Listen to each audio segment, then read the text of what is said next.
Will come to order. Without objection, the chair is authorized to declare recess of the committee at any time. And I will now recognize myself for an opening statement. And I want to thank our witnesses for being here for this important hearing. And we've got some great witnesses today. It's our second subcommittee hearing addressing the escalating assault on free speech and free thought in classrooms across America. Last month, our hearing was on the thousands of books being targeted for censorship in school libraries and classrooms, such as George Orwell's 1984, Toni Morrison's The Bluest Eye, drama by Rena Telgemeier, and Margaret Atwood's Handmaid's Tale, because they address the historical and psychological realities of race, gender, sexual orientation, or power in ways that are deemed politically incorrect. Book censorship wrecks a healthy environment for free inquiry and learning. And I have been amazed by the widespread response we've received across the country to our hearing from students, parents, teachers, and authors alarmed by what's taking place in their communities.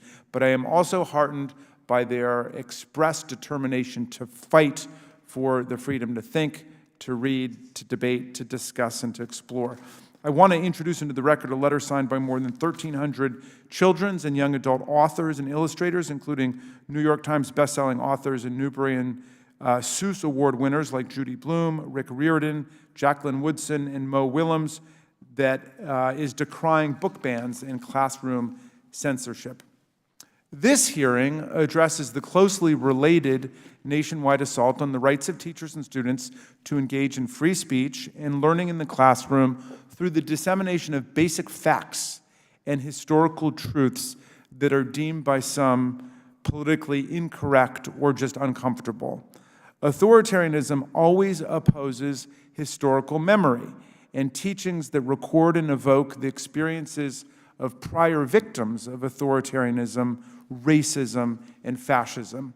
The historical record of oppression and suffering is treated as an impediment to imposing new forms of control over people's lives and people's thoughts and people's bodies. Of course, the replacement of education based on facts, truth, and ideas is the spread of dangerous conspiracy theories, big lies, and disinformation. And America has come to know the bitter price of conspiracy theory and big lies and disinformation. Social polarization, virulent racism and white nationalism, proliferating hate crimes, deranged gun violence, and racial massacre. The people of Buffalo, New York, just paid that terrible price on Saturday. 6 days ago, an 18-year-old gunman jacked up on deranged conspiracy theory and white supremacy, packed up a small arsenal of firearms, and drove 4 hours to a neighborhood grocery store in Buffalo, New York called Tops Friendly Market, where he proceeded to execute 10 people and wound 3 others. After months of planning, the gunmen selected this neighborhood because it was the most densely populated African-American community nearby. Inspired by prior deadly racist massacres, from the Oklahoma bombing to Christchurch to El Paso to the Tree of Life Synagogue to the Mother Emanuel Church, the killer live-streamed his sickening atrocity on the gaming platform Twitch. The gunman's 180-page manifesto justified what he cheerfully called his act of terrorism by reference to white replacement theory, the pervasive right-wing conspiracy theory which asserts that white people, the rightful rulers of America, are being purposefully replaced in society with black and brown minority groups by their Jewish controllers for the purpose of destroying the white race. The killer wanted to warn non-whites to, quote, leave while you still can. As long as the white man lives here, you will never be safe. He openly stated that his goal was to, quote, kill as many black people as possible. Significantly for our hearing today, the mass murderer invoked the spread of critical race theory as a factor in his crime. Critical race theory was a theory advanced in the 1980s when I was in law school to explain the stubborn hold of white supremacy and racism even after the Supreme Court's decision in Brown versus Board of Education in 1954. And these scholars argued that American legal institutions and legal doctrine must incorporate the people's lived experience of slavery, the Dred Scott decision proclaiming that African Americans have no rights that the white man is bound to respect, the Civil War and Reconstruction, Plessy versus Ferguson in 1896, upholding Jim Crow apartheid in America, as well as the recurring heroic struggle for civil rights and freedom in our country. Critical race theory has barely been taught in most law schools recently and was never taught in America's public schools, in elementary school or middle school. The vast majority of public school teachers had never even heard of it before the right wing decided to make it the name of everything they wanted to purge from public schools in America, specifically the actual history of race and racism in our country, as well as teachings about gender, sexual orientation, and gender identity. This effort began with a right-wing propagandist named Chris Rufo, who decided to use critical race theory as the cover and the villain for his campaign to destroy public education in America.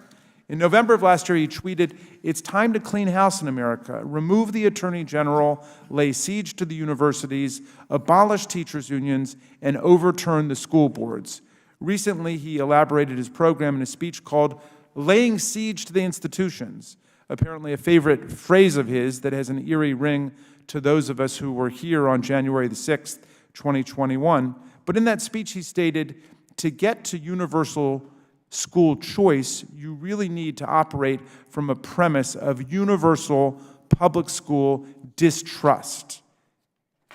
And he said, you fight on terms you define, giving the game away in his attack on our institutions. You have to create your own frame, your own language, and you have to be ruthless and brutal in pursuit of something good. When called out specifically for attempting to create a mass campaign against public education that starts with 1, sowing mass distrust in public schools in order to win, and 2, universal school choice, Rufo responded, hell yeah, thanks for sharing. This sinister strategy to promote paranoid distrust in the school environment is now playing out in states around the country. Some 17 states have passed classroom censorship laws or adopted orders prohibiting the discussion of race-related issues in history, literature, and current events in public schools. These prohibitions include teaching anything that might make a student feel guilt, anguish, or psychological distress on account of race or sex, which imagines that our students, millions of students, specifically white students, are snowflakes who cannot handle the actual history of our country, including racism, Jim Crow, or massacres like the Tulsa Race Riot. These laws are designed so that if a student hears something that might make them uncomfortable, their parents can complain and in many states get the teacher disciplined or fired. This is, of course, an absurd, unworkable, and dangerous principle upon which to base education about history and society, which is inevitably filled with material that might make someone or everyone uncomfortable. Must we purge the teaching of World War II with its genocide and massacres in high school because the students are considered too fragile to handle the truth? Must we purge the truth of wars against Native American Indians in the 18th and 19th century because that would hurt the feelings of the descendants of whites who were alive at the time? A grotesque effect of these censorship laws is that teachers cannot even discuss with students the actual self-proclaimed motivations of the Buffalo shooter or the falsehoods and racial animosity inherent in white replacement theory without fear of getting fired. Under new Texas laws, not only could classroom discussions about the shooting be prohibited, but Twitch could also be prohibited from removing the live stream of the massacre from its servers because that would be defined as viewpoint discrimination.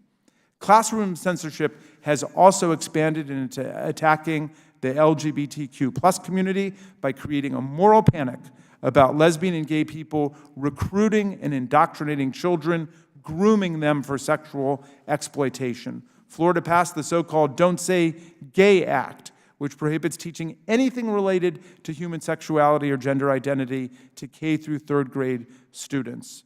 The truth is that grooming in this twisted parlance is not and has never been part of a state or local curriculum or any competent teacher's practice.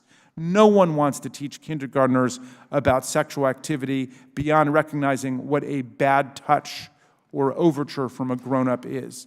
No, if young students are learning about sexual orientation and gender identities, it's in the context of recognizing differences in family structures. Yes, some kids today may have 2 moms or 2 dads, just as a lot of kids may have a single parent at home. What's wrong with teaching that? And the emotional social learning curricula that have come under attack teach you that it's okay to be yourself. Or perhaps it's part of anti-bullying instruction. It's not okay to vilify or humiliate someone just because they're different. The classroom censorship laws being passed and proposed today are the hallmark of authoritarian regimes, removing anything from the public sphere that does not comport with a strict party line and then demonizing it. In Russia and Belarus today, it's a crime to disseminate so-called LGBTQ+ propaganda or discredit the institution of the family, just as it is a crime to describe the war against the sovereign democratic nation of Ukraine as a war. That can get you sent to prison in Russia today.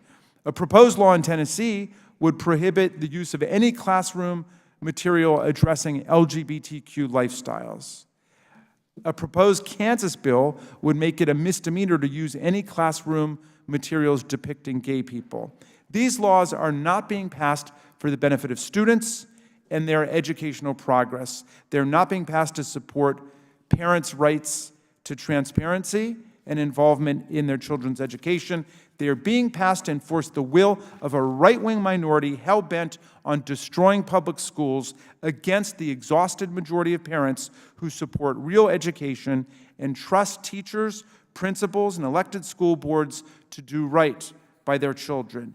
These laws are being used to undermine public faith in public schools and destroy one of the key pillars of our democracy, one that it was precious to the founders of our country and that is precious to the parents of America, more than 90% of whom send their kids to public school.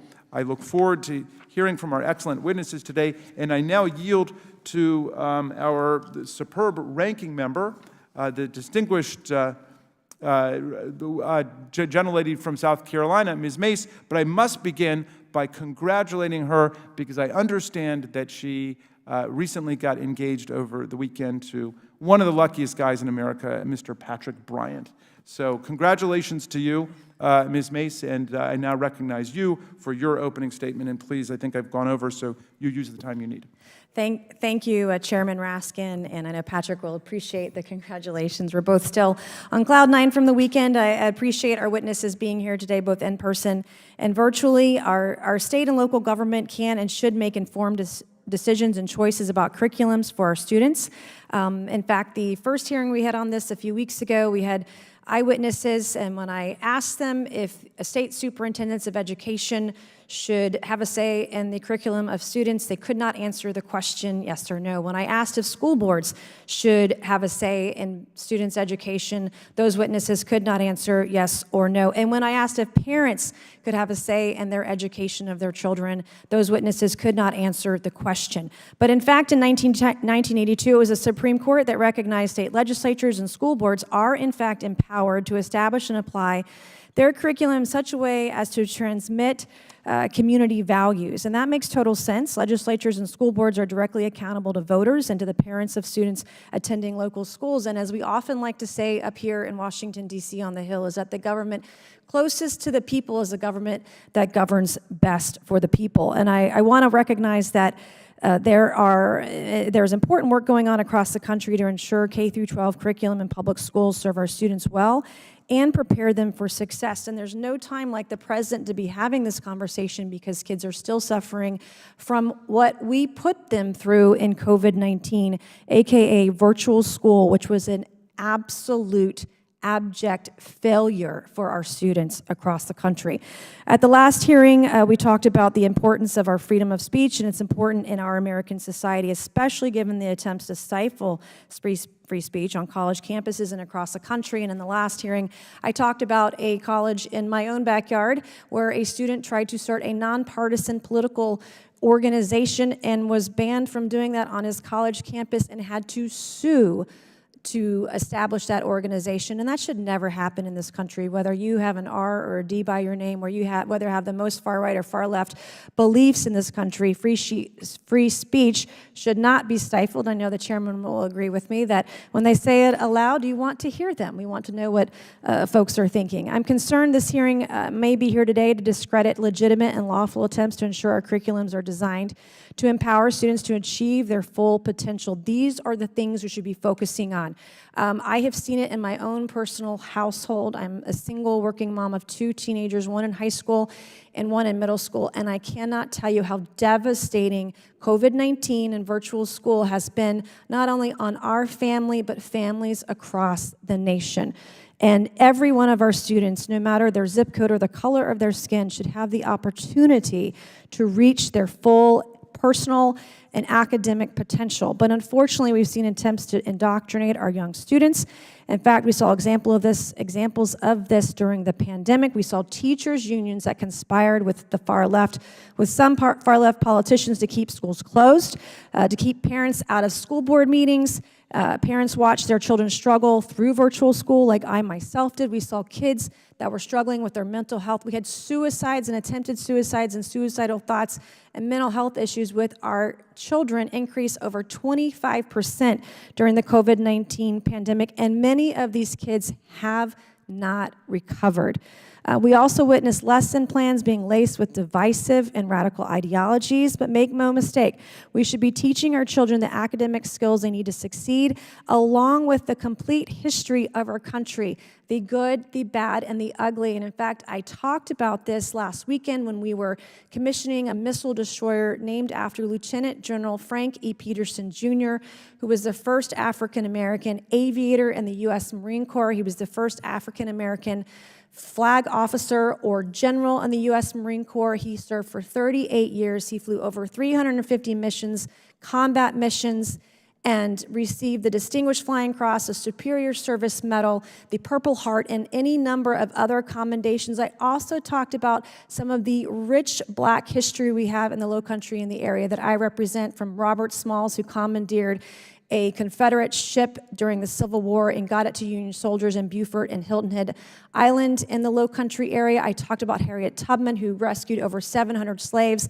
in one single night during the Civil War. I talked about the history of the first black American to ever sit in the U.S. House of Representatives, and his name was Joseph P. Rainey. He was a black Republican representing South Carolina's 1st Congressional District. We have so many heroes that that our children, black, white, and other, can aspire to. These are the things we should be talking about, celebrating and teaching our kids our history, giving them hope for the future, giving them people and heroes, literal heroes to look up to and one day become. But make no mistake, as I stated earlier and in the last hearing we held on this subject, we must teach our children all of the chapters of our history. And in K through 12 classrooms, there are no places to be teaching concepts like race, essentialism, racial scapegoating, the content of a sexual nature that is not age appropriate for our young children. These are things that the vast majority of Americans can agree to. Our children's innocence should be protected and prioritized along with their potential for their personal and academic success. Our children are the most loving and forgiving among us. Our children are the ones who can teach us so many lessons about how to be fair, how to be equitable amongst those that are not. Our children should not be taught that they are oppressors or that they are victims. merely based on the color of their skin. Instead, we should redouble down on our efforts to ensure our children have the foundation to achieve their best and full potential. Reading, writing, arithmetic, where too often our schools are failing our children. I look at my own state of South Carolina, where we are slated right in the smack dab middle of the amount of money that we spend per pupil in this country. And yet we are always last on education and the academic achievements of our students in this country. We have so much further we have to go, and we're not doing it. And we need to do better in terms of the way and the amount the money is spent and getting it to the classrooms and to our teachers rather than to bureaucrats that are doing a great disservice to parents and students across the country. Those students whose schools were closed the longest have suffered the most, whose parents worked outside the home, whose parents were impoverished and didn't have internet, or their kids didn't have computers to work on when schools were closed. We miserably failed our students during COVID-19. This learning loss was acute. This learning loss continues. And many of our students I know personally have not recovered. And I know this personally because I've seen it with my own family, with my own eyes, and I've seen it across students across the state of South Carolina. We have empirical data to show the losses. Studies from both Harvard and Brown University demonstrate children in virtual school had the greatest learning loss. Those students are the very students who the far left claims to care the most about, most the disadvantaged, the greatest minority populations were the ones that we left behind. The far left are dismissive of the greatest increase in educational inequity in our history because it was at the hands of blue state officials. And until we acknowledge the problem they created, we cannot fix it. Now I'm concerned that we're simply not doing enough to get our students back on track. Our children's future, our country's future is at stake. I look forward to hearing from our witnesses today, especially about their ideas to ensure our students can reach their full potential and the many obstacles that we have created. How do we overcome them to do better for our kids and our country? Thank you, Chairman Raskin, and I yield back. And thank you, Ms. Mace, for that very fine opening statement. I want to recognize the chair of the full Oversight Committee for an opening statement. Ms. Maloney, you're recognized if you wanted to speak for a few minutes. Thank you so much. This hearing it's very timely. I'd also like to commend you on your leadership in taking on this issue in your subcommittee. It's extremely important. I served as a teacher early in my career, so I know how challenging a job it can be and also how important it is that educators are free to tell our children the truth about our history, the truth about our great nation, and the truth about themselves. Censoring classroom discussions on race, gender, and LGBTQ issues is an affront to the right of free speech guaranteed in our Constitution. It can also have devastating consequences. The horrifying racist attack at a grocery store in my home state this past weekend shows what happens when we ignore and spread hatred. That attack was carried out by a man who targeted a black neighborhood in Buffalo and killed 10 innocent people. He found his motivation in a racist and radical conspiracy theory that he discovered online. On June 8th, the full committee will examine the failures that allowed guns to get into the hands of this individual and other criminals. But today we're talking about a more fundamental concern, how censorship laws will facilitate the further spread of hateful ideologies. Because hiding the truth from our children, as the state laws we're discussing today aim to do, only makes it more likely that racism, homophobia, and other lies will fester and spread. Proponents of some of these new censorship laws claim they want to protect children, but banning classroom instruction on uncomfortable issues like slavery, Jim Crow, the Black and LGBTQ civil rights movements does nothing to protect children. Nor do we protect children when we hide books from them that might teach them about the beauty and humanity of people and cultures that are different from their own. Among the most disturbing aspect of these censorship laws is how they seek to poison the relationship between teachers, students, and their families, turning relationships of trust into relationships of fear. For example, lesbian, gay, and transgender students often see schools as safe havens where they can learn about who they are and seek guidance. Evidence shows that LGBTQ children who have even a single adult they can confide in, especially when they may not have one at home, are far from less likely to attempt suicide than their peers that have no support.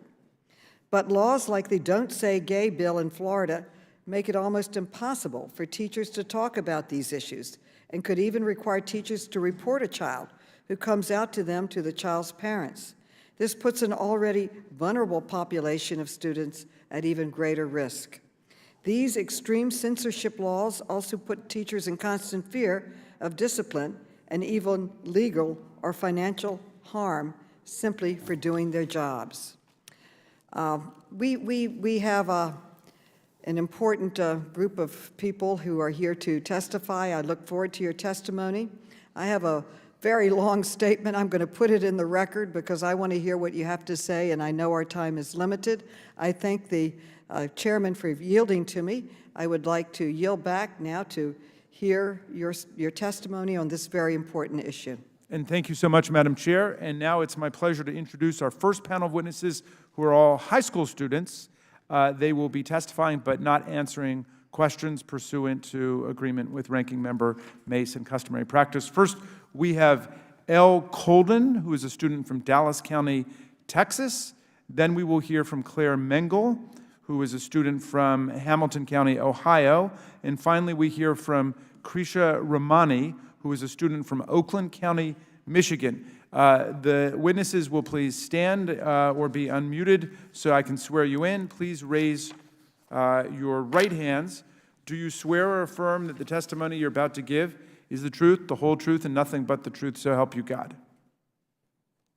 Let the record show that all the witnesses have answered in the affirmative. Thank you very much. Without objection, your written statements are going to be made part of the record. We give you 5 minutes within which to explain to the committee your basic point. And with that, Ms. Colden, you are now recognized for your testimony. My name is Elle Colden, and I am a student at MacArthur High School in Irving, Texas. I'd like to thank the House Oversight. Ms. Colden, I'm sorry, we can't hear you. Can you speak up or more directly into your microphone? And turn up the volume. My name is Elle Colden, and I am a student at MacArthur High School in Irving, Texas. I'd like to thank the House Oversight on Civil Rights and Civil Liberties for providing me the opportunity to speak today about my school, where various classes and clubs have been effectively dismantled after administrators scraped rainbow-striped ally stickers off of teachers' doors, and students and teachers sought an explanation. One of those teachers asking questions was my favorite teacher, Rachel Stonecipher. She taught English yearbook, journalism, and newspaper. When she supported her newspaper staff in pursuing information about the policies behind the stickers removal, she was removed. And recently, her contract was terminated. The trouble began over the weekend. I'm sorry, you said her contract was what? Terminated. Okay. The trouble began over the weekend of August 27th through 29th of last year, when school administrators covertly removed the small rainbow stickers from where they had unobtrusively sat for over a year on allied teachers' doors and windows. Teachers and students arrived the morning of August 30th to scratch marks on doors and residue on windows, leaving students unsure and fearful of who may have removed them so suddenly. It became clear that administrators had removed the stickers without any communication to the school's large Gay Straight Alliance club that had provided them, or to its 5 sponsors, of whom Ms. Stonecipher was one. Ms. Stonecipher, responding to her newspaper students' interest in reporting the matter, shared the public information that the district had given teachers concerning its policy justifications. Later, we found out that teachers had been directed to bring their concerns about the stickers only behind closed doors. It was ultimately revealed there was no policy behind the stickers removal, and that all had unfolded in closed-door conversations among administrators. Shortly after Ms. Stonecipher voiced her questions to administrators about why and when the stickers disappeared, and only 2 days after all 5 GSA sponsors filed a grievance about the district requesting the stickers to be reallowed, She was removed right in front of me and my classmates during my 7th period newspaper class on September 16th. Less than a week later, GSA sponsor, history teacher, and National Honor Society leader Zobara Shah was next. In my view, administrators could only be satisfied to leave the school without a newspaper, a yearbook, a philosophy club, a competitive journalism team, a National Honor Society, and great history and English teachers during a teacher shortage if they had abandoned the belief that education matters more than politics. The district could have simply talked with the LGBTQ students and allies seeking answers, but somehow administrators found the priorities in conflict with the ideals of transparent communication and support for students. This is becoming a national trend. Teachers are being vilified. They're being attacked. They're taking the fall for administrative mistakes. They took the fall when my district removed the rainbow stickers and claimed there was a policy supporting their actions.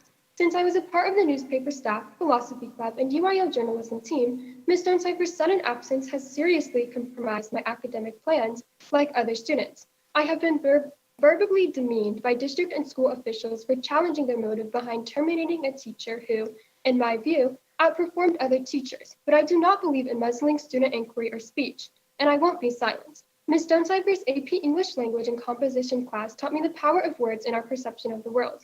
As newspaper editor-in-chief, I was thrilled when she managed to attract over 30 students to this year's staff, which, the previous year, only had 4 students. 2 weeks in, we had a brand new design concept and 15 articles in production. But after her disappearance, her students were relocated to sit in the gym without any lesson plans. Once a permanent substitute arrived, we got back into the classroom, but the newspaper classes were given assignments from the English 2 course, which most had already taken or were concurrently enrolled in. On September 29th, I met with a high-level school administrator who told me that they had been unaware Ms. Stonecipher even taught newspaper and promised to provide a curriculum, but a newspaper never happened. In November, I wrote an article about what students faced and felt when the teachers came down and Ms. Stonecipher left. But on November 9th, I was told not to submit my story because the quote, personnel matters, unquote, it encompassed would bar it from publication regardless. I wrote a complaint concerning the fallout of September's event. In a meeting between myself and campus operations official, I was told that talking about Ms. Stonecipher made my arguments less effective, and that I should know that because I'm a writer. That official also suggested I only filed the complaint because I want to be a lawyer. The crackdown at MacArthur High is more than the absence of a sticker or even 2 teachers. It's the disavowal of the ethics of education that I hope is not a signal for worse things to come in our nation. Thank you. Thank you for your excellent testimony and for finishing within 5 minutes and for hanging tough for your teacher and for freedom. Let's see, Ms. Mengel, you are now recognized for your testimony for 5 minutes. There we go. My name is Claire Mengel. My pronouns are they, them, and I'm from Cincinnati, Ohio. Thank you for inviting me here today and for holding this hearing. I want to tell you about an event my school hosts called Diversity Day and how its cancellation is affecting my peers' education and mental health. But first, I want you to know 2 things about me. In my whole life, I have been taught by only one teacher of color, my Mandarin teacher from China. Also, I live in suburban Cincinnati, where just under 90% of my classmates are white. Diversity Day is a 1-day optional event at Turpin High School at which students participate in activities and discussion to learn about and celebrate diversity. On the day before Diversity Day this year, the event was postponed. Our school board told us that the permission slips sent to parents were not comprehensive enough, so the event had to be postponed. Students could immediately tell that their issue was not with the permission slips. The board members expressing concern had campaigned on anti-CRT policies and were using CRT as a scapegoat to cancel open discussion of diversity. We were determined to preserve Diversity Day, so we sent new permission slips and rescheduled the event for May 18th. Then, on Sunday, May 1st, the board held a special meeting and canceled Diversity Day. They voted 4-0 that the event could not happen on school property, during school hours, or using any school funds. Students took matters into our own hands. We made a GoFundMe to cover the cost of student shirts and raised more than $13,000, over double our goal. We planned a shortened version of the event outside school hours and not on school property. Because we didn't have a whole school day, we could only have one of our 4 original speakers. We had to cut many activities and videos. Yesterday, almost 400 students participated in a peaceful protest during the school day, but because of sports and other conflicts, only 140 could attend the after-school diversity day. We held an event outside of school because it was the only option. But the shortened event paled in comparison to what we originally planned, and an extracurricular event will not be a viable path forward for future diversity days. Like many others, my district is in the middle of a mental health crisis. 7 students have committed suicide since I started middle school. While administrators are doing everything they can just to keep us alive, the anti-CRT rhetoric by the school board is causing immeasurable stress on our students and staff. I and other students spent many hours planning this replacement event instead of studying for exams and cherishing our last weeks of high school. The board's actions have also taken a toll on our teachers and administrators. The superintendent announced his resignation after the first postponement. Our teachers are scared. I have had teachers whisper to me that they wish they could take a sticker that says Protect Diversity Day, but they fear repercussions. Something has gone very wrong when teachers think they will be fired for supporting the concept of diversity.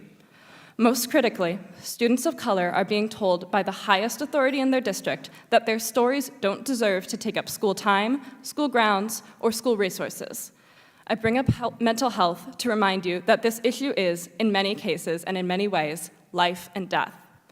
I ask you, shouldn't we as students have the freedom to learn in school about different cultures, perspectives, and backgrounds? Our event is not about CRT. Our event is about diversity, learning about it and celebrating it. The school board brought politics into our schools when they attacked our event. Their actions have harmed our education, our mental health, and our community. I urge you to protect students' opportunity to learn about diversity, and I urge you to listen to student voices. Thank you for inviting me here. Claire, thank you for that very powerful and cogent testimony, and thank you for hanging tough for freedom and the right of inquiry and organizing. And now we come to Ms. Romani. You are now recognized for your 5 minutes of testimony. Thank you. Good morning, everyone. I'm Krisha Romani, and I'm a junior from Novi High School. I've had the privilege of growing up in 2 very different communities. From kindergarten through elementary school, I attended a school where the majority of students there didn't look like me. And I still remember this pivotal moment in my life, sitting down at this lunch table with all my friends around me. Still surrounded by my friends, I felt different. And I felt different because looking around the table at everyone else's lunch, everyone had what I had come to know what was normal food: pasta, burgers, pizza. And I looked around the table and I just felt different. And when that kind of thing happens again and again and again, you start to doubt yourself. And I did. I started to doubt my culture. When I was in 5th grade, my family moved to Novi, where there is a significant South Asian population. And being surrounded by people who could connect with my experiences, who could validate what I had gone through, discuss the things that I felt different for, helped me cherish my culture. But so many students in this country are not afforded the luxury of living in a community with diverse perspectives. So many students in this country still feel different. And that's where the power of literature comes in. Books help us connect with people who may be going through the same difficult experiences.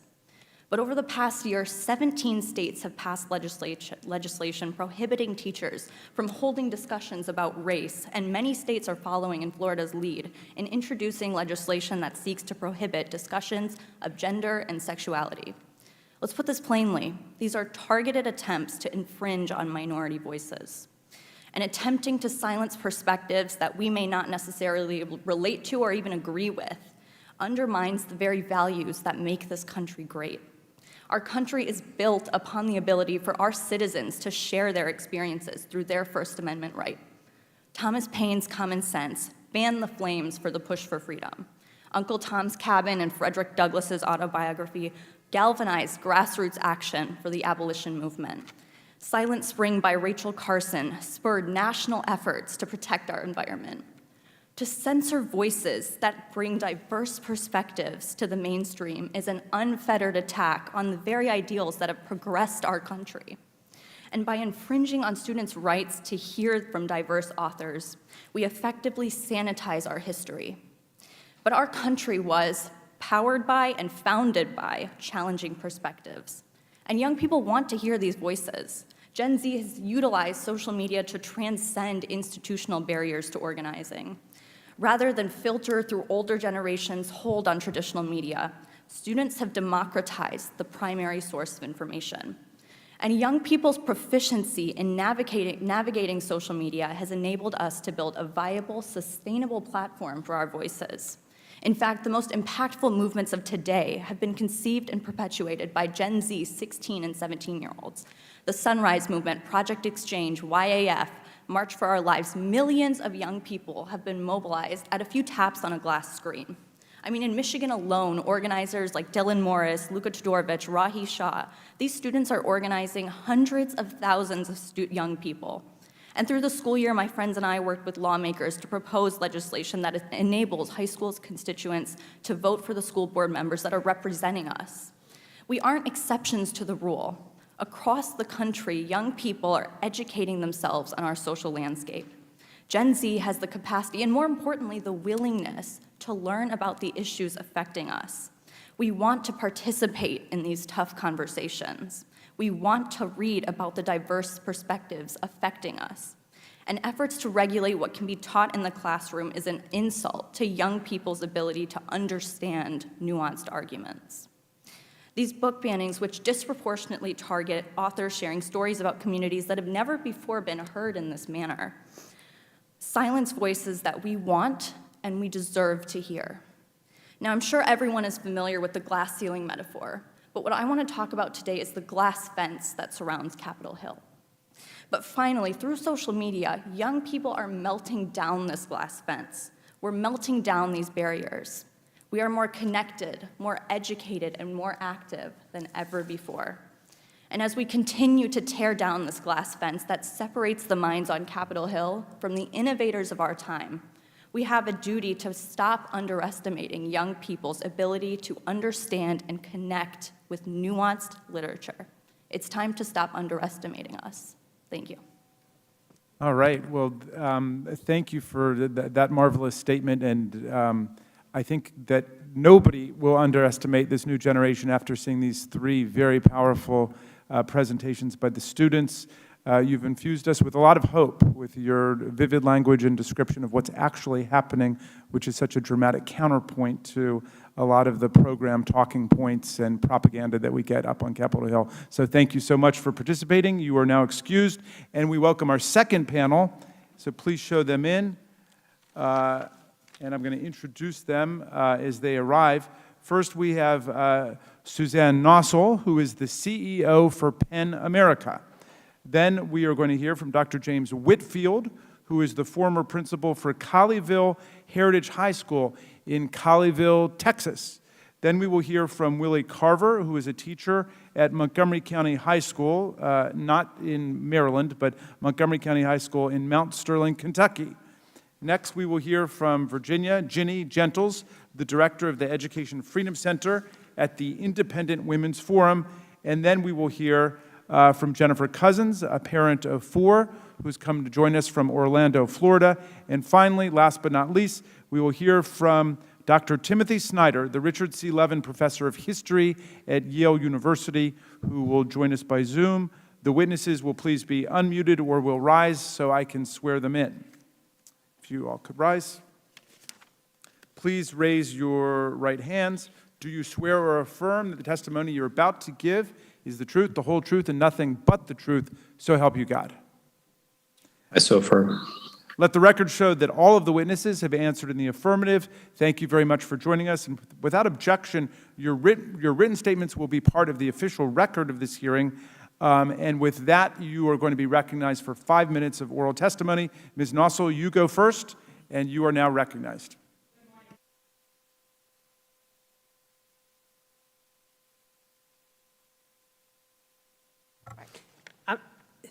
Thank you, Chairman Raskin, Ranking Member Mace, and members of the subcommittee. I'm Suzanne Nassel, CEO of PEN America. I applaud this committee for examining the wave of censorship engulfing our classrooms. PEN America's mission is to both celebrate and defend free speech. We've championed writers facing Nazis, gulags, fatwas, and life sentences. We work on free speech worldwide, including China, Turkey, Russia, Ukraine, Myanmar, and here in the U.S. I'm the mother of 2 public high school students and a lawyer by training. I've proudly served in government twice, implementing the Helms-Biden Agreement on U.S. arrears to the UN and advancing U.S. interests at the UN Human Rights Council. Beginning in 2015, PEN America grew alarmed by rising censoriousness on college campuses, speaker disinvitations, trigger warnings, and calls for safe spaces. We launched work on free speech and education, aiming to convince young people of the value of free speech and to enshrine it firmly in the future. In the last year, our concerns about free speech and education have widened and intensified. Since 2021, we've tracked the introduction of 185 bills, which we call educational gag orders, in 41 states. 19 have become law in 15 states that are home to an estimated 122 million Americans. Tennessee teachers are banned from discussing 14 distinct ideas, anything that promotes resentment of a class of people or questions whether individual rights are endowed by a creator. In Florida, from July, it will be legally risky for teachers to reference LGBTQ families before 4th grade. State legislation has led to written guidance for Iowa faculty on how to alter their teaching to avoid, quote, drawing scrutiny from the state. It's led to a trainer telling Texas teachers to balance books on the Holocaust with, quote, opposing views. Over the last 10 months, we've also documented more than 1,500 book bans in 26 states, 350 new books slated to be destroyed in Rapid City, South Dakota, 110 books removed from shelves in Texas. Books targeted include Toni Morrison's The Bluest Eye, Art Spiegelman's Mouse, and biographies of Ruby Bridges, Rosa Parks, and Martin Luther King, Jr. We're tracking proposals to surveil teachers, screen and censor public library holdings, mandate loyalty oaths, and encourage calling a hotline to report on educators for perceived acts of defiance. As an advocate who has championed stalwart U.S. leadership on free speech issues worldwide, I barely recognize my own country. The Supreme Court is clear that the discretion afforded to school boards is bounded by the First Amendment. The state cannot, quote, cast a pall of orthodoxy over the classroom nor, quote, contract the spectrum of available knowledge. The current wave of bans and gag orders do just that, partly because they're disturbingly vague. Current bills bar, quote, divisive concepts, stereotyping, and, quote, race and sex scapegoating, offering no definitions of these sometimes novel terms. Courts have held that speech bans must be narrowly tailored because they silence not just what is expressly prohibited, but a wider band of what may be close to the line. Vague prohibitions risk rendering entire subject areas off limits. They could foreclose studies of the Fugitive Slave Clause, Plessy versus Ferguson, or even the Civil War. At PEN America, we think of our current moment as an ed scare, a time when manufactured fear is overtaking reason. Look, we're in a time of social transformation, addressing the unfinished business of the civil rights movement. The drive for social change may sometimes take forms that feel heavy-handed or even counterproductive. I have seen diversity training materials that seem to replace one set of pernicious racial stereotypes with another. The test for our democracy is how we respond. Of course, parents must be deeply involved in our schools. That's why we have PTAs, parent-teacher conferences, and school boards. As a parent, if I have a concern, I connect with those in charge. I attend a meeting, make a proposal about what could be done differently. I don't make threats or try to get people fired. Because laws banning curriculum and books are not actually about giving parents a stronger say in schools. They are an orchestrated effort to polarize, intimidate, and restrict the flow of ideas. We also have to recognize that not all hazards to open discourse are equal. Topping any hierarchy of threats to free speech are those that the Constitution's framers most abhorred, viewpoint-specific government prohibitions. So the idea that poorly thought out training materials or tendentious classroom discussions can properly be met with government bans replaces one incursion on open debate with another that is far more potent and permanent. Our schools teach children not just math and reading, but citizenship. Do we want them to think that the right response to these objectionable books or ideas is a government ban? If you're afraid of how this country is changing, what could be more frightening than seeing the First Amendment itself shunted aside to score points and sow division? In this time of widening fissures, schools help solder us together as a nation. Yet these bills and laws are turning them into a raw, shredded battleground. Our public schools are a bedrock of American democracy. These attacks on open discourse and education risk cracking that foundation irreparably, an outcome that no defender of free speech and no American should allow. Thank you. Thank you, Ms. Nassel, for your superb testimony. Dr. Whitfield, you're now recognized for your testimony. I just want to tell the members that votes have been called. We're monitoring it, and we may have to recess just to alert everybody. Dr. Whitfield, you're now recognized. Thank you for coming. Good morning, and thank you, Chairman Raskin, Ranking Member Mace, and members of the subcommittee for having me here today. My name is James Whitfield. I'm a husband and father of 3 amazing children. Most recently, I served as a high school principal in Northeast Tarrant County, Texas, a suburb just outside of Dallas. I'm here to tell you today there is reason for concern. I chose a career in education because of my school experience. Above all, I want school to be a place where students feel like they belong and they're excited to be each day, where staff are empowered, inspired, and equipped to serve each day, and where families feel connected and have the highest levels of trust as they send their young people into our buildings each day.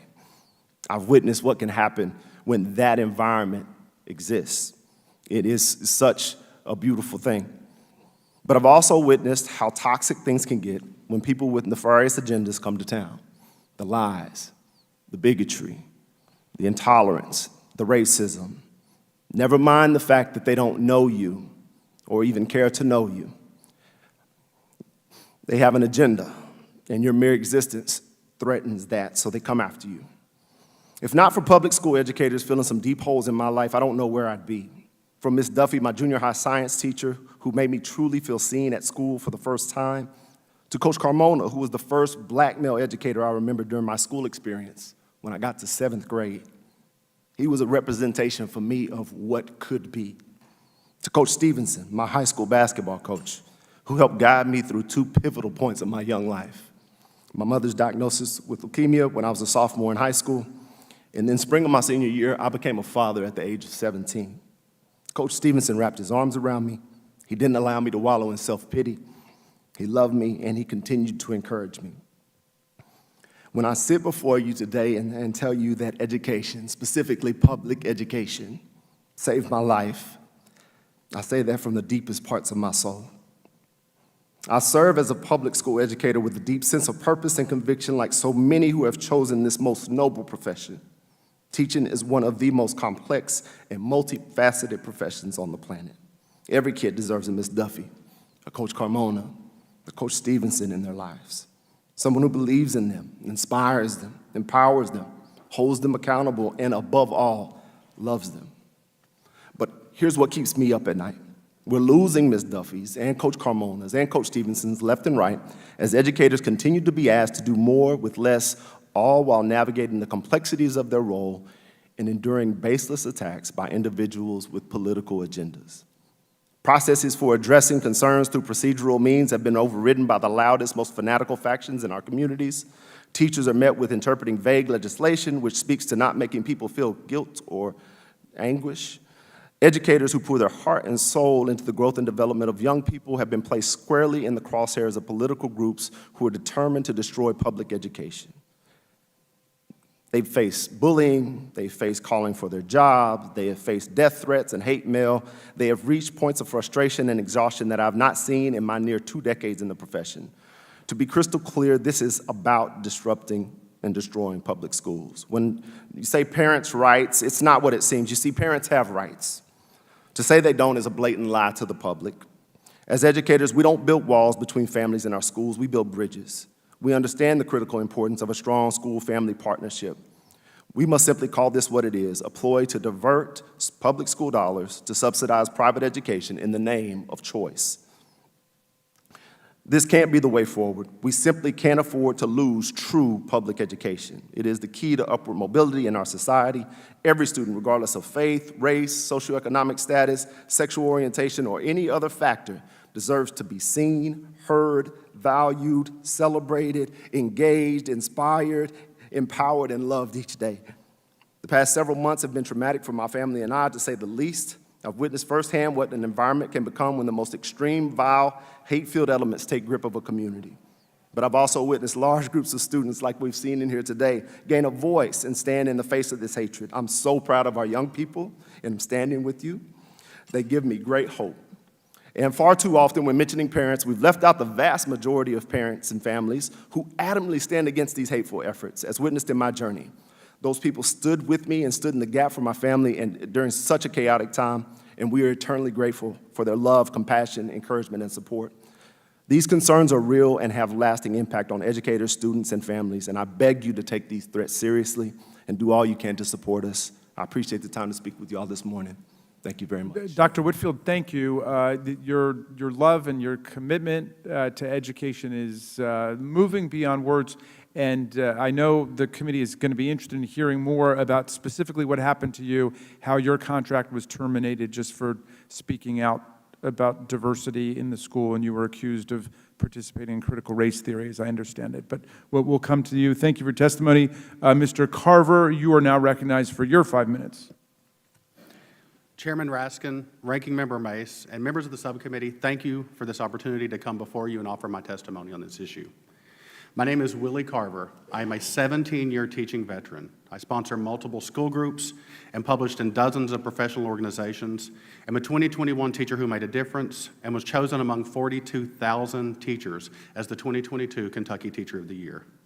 I was born to teach, and I'm good at it. I transform students' thinking, abilities, and lives.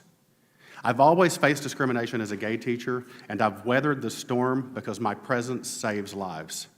40% of trans people attempt suicide, nearly all before they are 25, but one affirming adult reduces suicide attempts by half. But that was before. Few LGBTQ teachers will survive this current storm.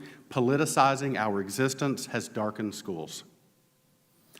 I am made invisible. We lost our textbooks during lockdown, so I co-wrote and found free printing for 2 textbooks, and I wasn't allowed to share them. Other schools celebrate similar work, but my name is a liability. I am from Mount Sterling, Kentucky, and met the President of the United States. My school didn't even mention it in an email. This invisibility extends to all newly politicized identities. Our administrator's new directive is nothing racial. Parents now demand alternative work when authors are Black or LGBTQ, and we are told to accommodate them. But I will not ethically erase Black or queer voices. We ban materials by marginalized authors, ignoring official processes. One parent complaint removes all students' books overnight. Students now use anti-LGBTQ or racist slurs without consequence. Hatred is politically protected now. My Gay Straight Alliance, or GSA, a campus group dedicated to LGBTQ issues and safety, couldn't share an optional campus survey with classmates. I was told it might make straight students uncomfortable. When posters were torn from walls, my principal responded that people think LGBTQ advocacy is, quote, being shoved down their throats. Inclusive teachers are being thrown under the bus by the people driving it. During a teacher shortage crisis, gay educators with perfect records are being terminated. A Kentucky teacher's message of "you are free to be yourself with me, you matter," with pride flags resulted in wild accusations and violent threats. During this madness, his superintendent wrote to a parent, "This incident is unacceptable and will not be tolerated." The situation became unimaginably unsafe. The teacher resigned. Last month, one parent's dangerous false allegations that my GSA was grooming students were shared 65 times on Facebook. I felt my students and I were unsafe. Multiple parents and I asked the school to defend us. One father wrote simply, "Please do something." The school refused to support us. There are 10,000 people in my town. The fringe group attacking us does not represent most parents who trust us. School is traumatic. LGBTQ students are trying to survive it. They often don't. Year after year, I receive suicidal goodbye texts from students at night. We've always struggled to save those students, but now I panic when my phone goes off after 10 o'clock. Meryl, a gentle trans girl from Owen County High School, recently took her life. She always wanted a GSA. Her friends tried to establish one, but the teachers who wanted to help were afraid to sponsor it. Meryl's mother, Rochelle, runs an unofficial group, PRISM, from the local library. 45% of LGBTQ youth seriously considered suicide this year. We chip away at their dignity and spaces to exist. The systems meant to protect them won't even acknowledge them. I recently attended Becky Oglesby's TED Talk. She described surviving a tornado with first graders, how they huddled, her arms around them, as school walls lifted into the darkness. I sobbed uncontrollably. I realized that for 15 years I have huddled around students, protecting them from the winds, and now the tornado's here. As the walls rip away, I feel I'm abandoning them, but I'm tired. I've fought for so long for kids to feel human, to be safe, to have hope. I don't know how much longer I can do it. I need you, we need you, to be brave, to face the storm with us. Strong public schools are an issue of national security and moral urgency. Political attacks are exacerbating teacher shortages, harming our democracy, and above all, hurting our children. We need you to pass the Equality Act to make discrimination against LGBTQ people illegal. We need you to pass the Safe Schools Improvement Act to protect all students from harassment. We are not asking for special treatment. We're asking for fundamental human decency, dignity, freedom from fear, and the same opportunity to thrive as everyone else. Thank you. Thank you, Mr. Carver, for your service and for that eloquent presentation. Now, Ms. Gentles, you are now recognized for your 5 minutes. Chairman Raskin, Ranking Member Mace, and members of the subcommittee, thank you for inviting me to appear today.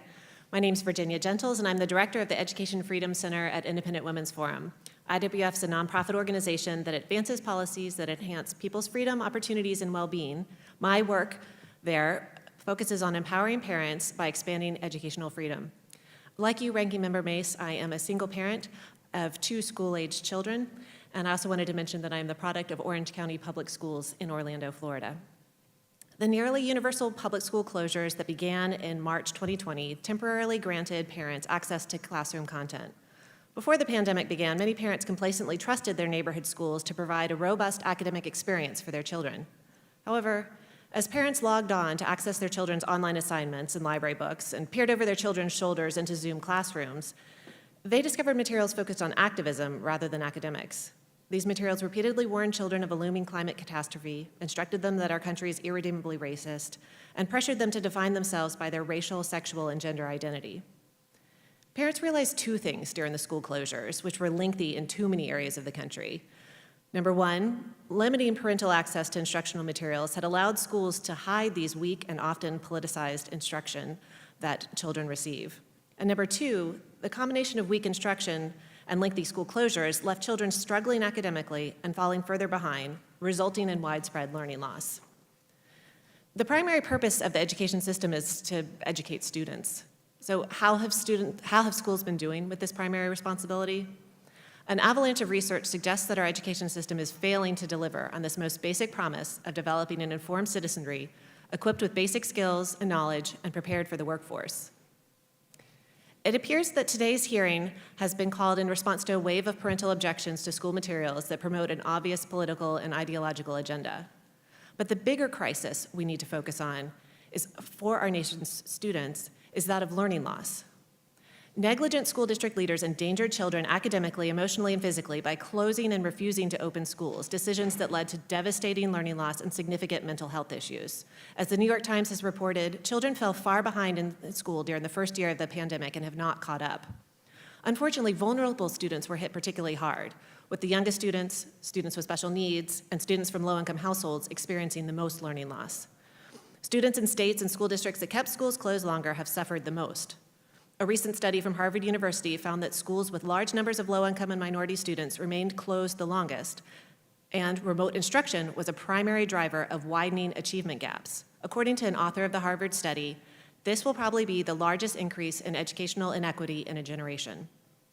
Assessment provider Renaissance Learning discovered that students' reading and math scores are worse this school year than last school year, suggesting that the pandemic is having a compounding effect on student achievement. And we see specific state results that are disturbing. California math scores have been described as a 5-alarm fire, with 8th grade students testing on average at the 5th grade level in math. Maryland's state assessment results mark the greatest single-year declines in any state test given in at least the past 2 decades. Sadly, children who had not yet learned to read before schools closed are still struggling to read. In Virginia, where I live, early reading skills are at a 20-year low. Unfortunately, most school district leaders are not taking this learning loss crisis that they created seriously. Districts are awash in federal funding, but they haven't been strategically spending the $190 billion in supplemental funding that Washington showered upon them across 3 COVID-era emergency spending bills. Districts have only allocated a tiny portion of the funds to student-centered strategies like tutoring. And according to the U.S. Department of Education, most of the federal funding remains unspent. Private schools reopened quickly and stayed opened during the pandemic, protecting enrolled students from learning loss and driving support for education freedom to all-time highs. Policymakers should empower parents to leave public schools that do not prioritize academic instruction and enroll their children in options committed to educating students. State and local leaders should fund students directly by creating flexible education savings accounts. Allowing parents to access funding directly through such accounts enables them to escape the chaos of COVID-era education systems and swiftly address their children's educational needs. The majority of American students entered COVID with weak academic skills. School closures, atrocious remote instruction, and the prioritization of activism over academics compounded a pre-existing condition. Parents and policymakers must hold school districts accountable for the massive infusion of federal funds and ensure that the resources are directed to proven student-centered strategies that will effectively address the nation's learning loss crisis. Ms. Cousins, thank you for your very thoughtful testimony. And now, Professor Snyder, you are recognized for your 5 minutes. Sorry, Ms. I'm sorry, that was Ms. Gentles. Thank you for your thoughtful testimony. Ms. Cousins, your turn. I'll come to you, Dr. Snyder, in a moment. Good morning. Thank you, Chairman Raskin, Ranking Member Mace, and the rest of the subcommittee. I'm a mom of 4 empathetic, beautiful, and intelligent kids whom my world revolves around. My kids are 6, 8, 12, and 14, and I have 2 boys, 1 girl, and 1 gender non-binary child. I'm a fierce advocate for my children, all of whom have only ever attended public school, an institution I hold sacred. When I saw the bills that were going through Tallahassee earlier this year, I felt the need to travel up there with other concerned parents, students, and advocates to share my concerns about House Bills 1557, 1467, and 7. These new laws whitewash history, ban books, and more importantly, erase the acknowledgement of students, parents, and school staff that belong to the LGBTQI+ community. HB 1557, also known as Don't Say Gay, as written, forbids the instruction of sexual orientation and gender identity in grades K to 3, and then only where age appropriate thereafter. The bill's sponsors didn't bother to define in the law what was meant by sexual orientation, gender identity, classroom instruction, or age appropriate, but we, and that includes school policymakers, know its intent is to target LGBTQI+ inclusive learning. Supporters of the law have argued gender identity inclusion in middle and high school is not age appropriate, and sexual orientation is only included in the voluntary state standard of HIV prevention curriculum. So now our local leadership is desperately waiting for clarity from the Florida DOE. If gender identity is commonly defined as the personal sense of one's own gender, a book or instructional material that depicts a girl proudly wearing a frilly pink dress is just as much about gender identity as a material with a transgender character in it. A book featuring a mommy and daddy is just as much about sexual orientation as a book that features 2 mommies. K-3 classroom materials are usually filled with pictures that are designed to engage early learners. Please take a moment and imagine what classroom materials will look like if they cannot include families or relatable boys and girls. Teaching about the existence of LGBTQIA+ people in K-3 prevents bullying, builds empathy, and ensures that every child feels included in the classroom. HB 1557 will impact my family. It will make my rising 1st and 3rd graders second-guess whether it's safe to speak proudly about our family and their sibling for fear of getting themselves or their teachers in school in trouble. It will increase the likelihood that my non-binary child will be bullied for simply existing. And it will make it harder for them to seek out support from school staff, knowing that this law incentivizes avoiding conversations about sexual orientation and gender identity. In a recent survey by the Trevor Project, it was shown that 1 in 5 trans and non-binary youth have attempted suicide in the past year. Now that Florida is seeking to hide their existence and silence their voices, I fear for what those numbers will look like next year. In addition to the censorship, these laws allow for legal action to be taken and add a new barrier to building a positive parent-teacher relationship. Teachers are leaving the profession in droves, particularly in Florida, where pay, morale, and district support is low. This year, my honors English sixth grader has been bounced between 3 different teachers, with their last one being a math teacher, and it's looking worse for next year. Laws such as these leave our educators weary of remaining in a profession where politicians are breeding distrust and removing their ability to make adjustments that best serve the unique makeup of their classrooms. Public schools always have and always will continue to serve the largest and most diverse group of students. Teachers are trained to discuss many controversial topics in the classroom in a way that will challenge our students to think critically about their own beliefs and perspectives. For most parents across the U.S., exposure to a diverse set of people and beliefs is a major attribute, not a risk. Why should our teaching professionals question their own expertise to cater to the most conservative voices in the community? LGBTQIA+ people are our family, our friends, our neighbors, our educators, and have been a part of our community since the beginning of time. Laws like Florida's officially named Parental Rights in Education seek to erase their existence for our youngest of children, who by nature are already more open to learning about diversity and accepting one another despite their differences, and definitely deny parents like me a safe learning environment for my children. Thank you. Thank you, Ms. Cousins, for your excellent testimony. And Dr. Snyder, we come to you for 5 minutes.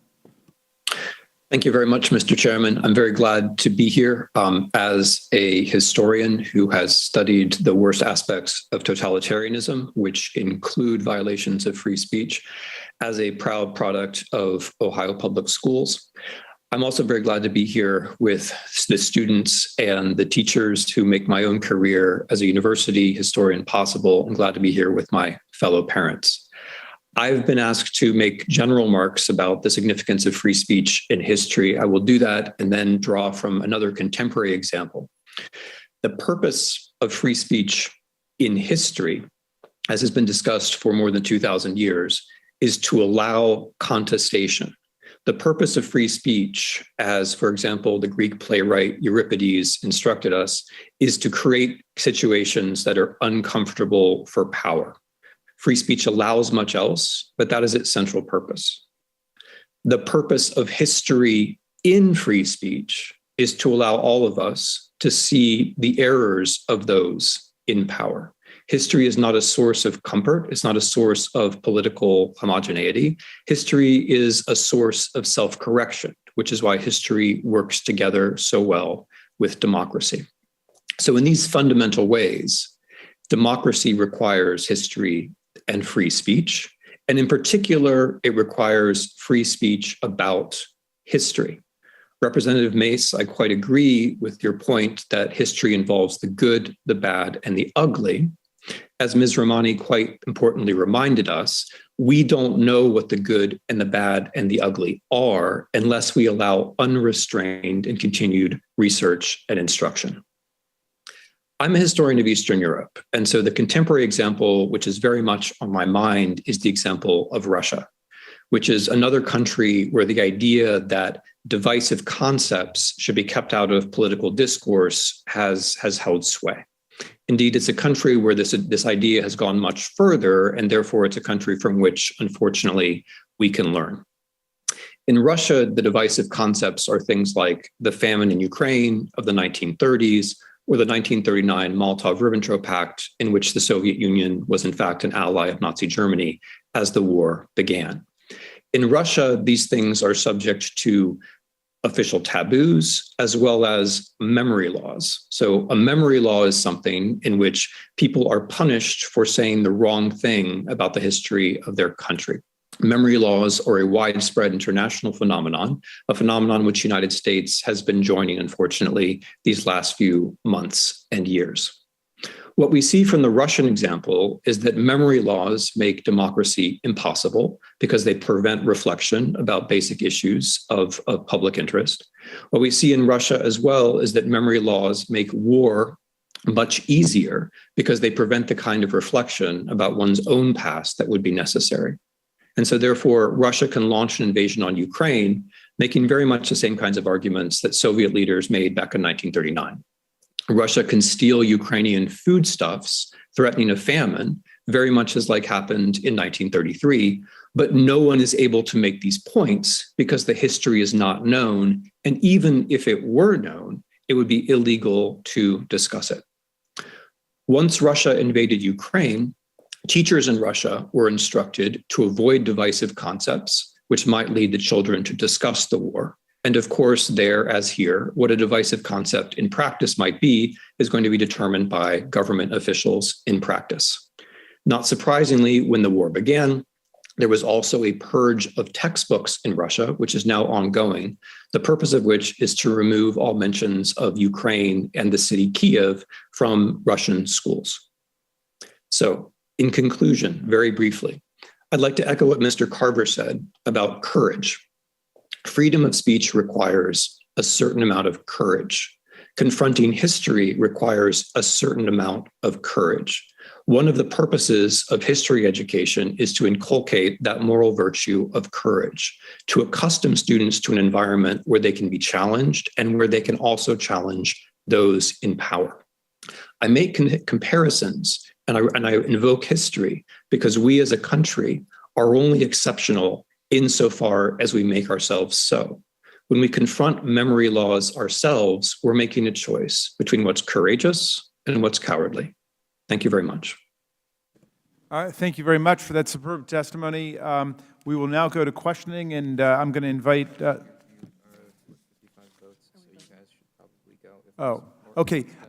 All right. So Congresswoman Mace and I are going to excuse ourselves to go vote.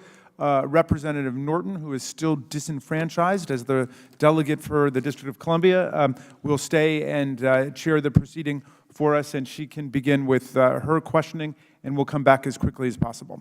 Thanks.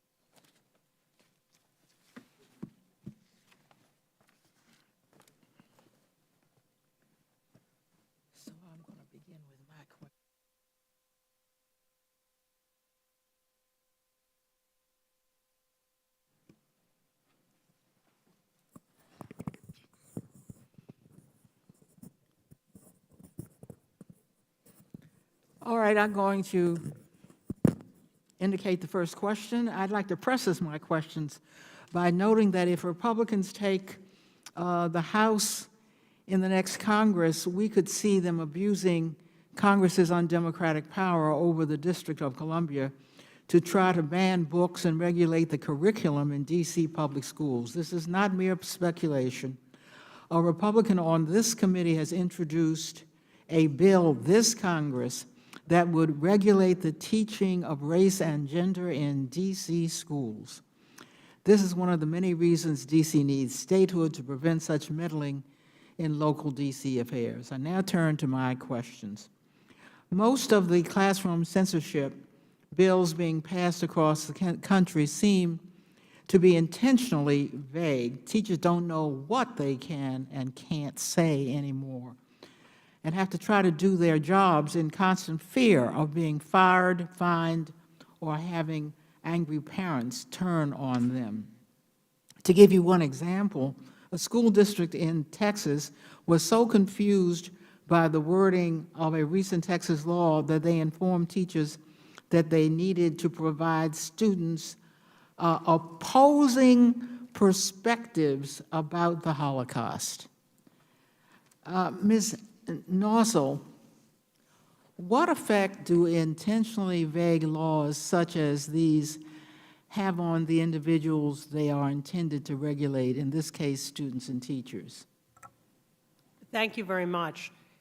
The Supreme Court's jurisprudence on the First Amendment is very clear that restrictions on free speech must be narrowly tailored, and that is out of a recognition that when there is a law interfering with free speech, and the scope of such a law under the First Amendment is allowed in very limited circumstances, but even where there may be a compelling government reason for such a prohibition, it must be narrowly tailored because it casts what courts have recognized as a chilling effect.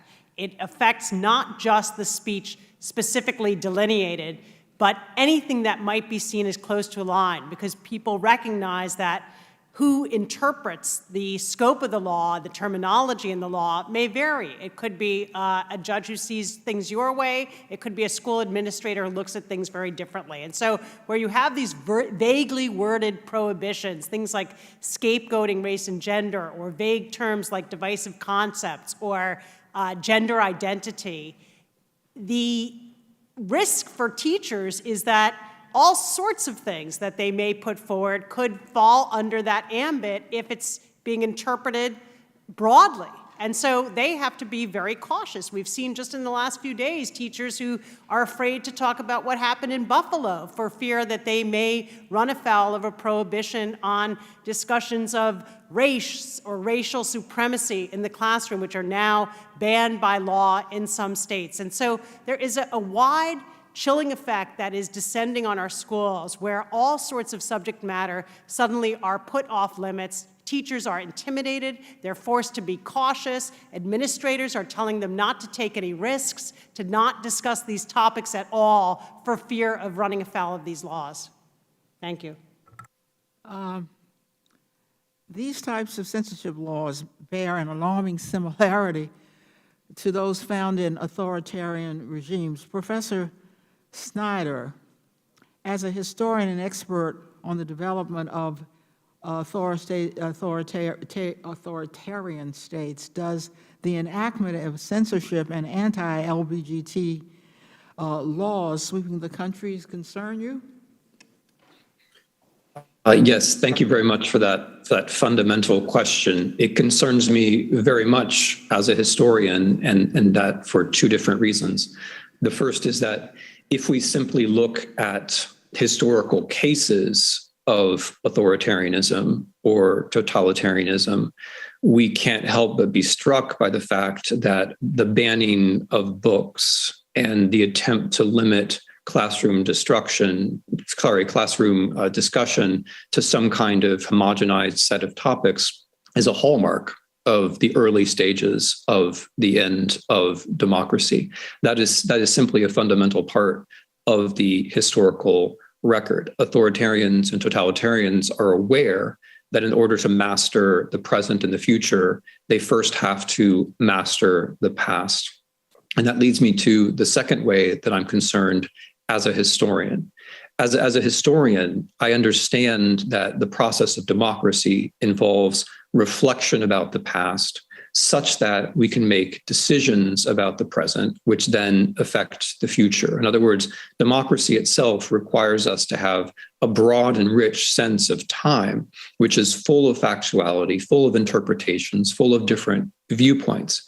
When we shrink the past with censorship, with fear, with intimidation, we are also shrinking the possibility for discussions in the present, and also thereby narrowing the possibilities for the future. So in that way, there's nothing more undemocratic than to limit the possibility of discussion about the past, because it's precisely discussions about the past that allow us to see different viewpoints, to correct our own mistakes, and to make better policy.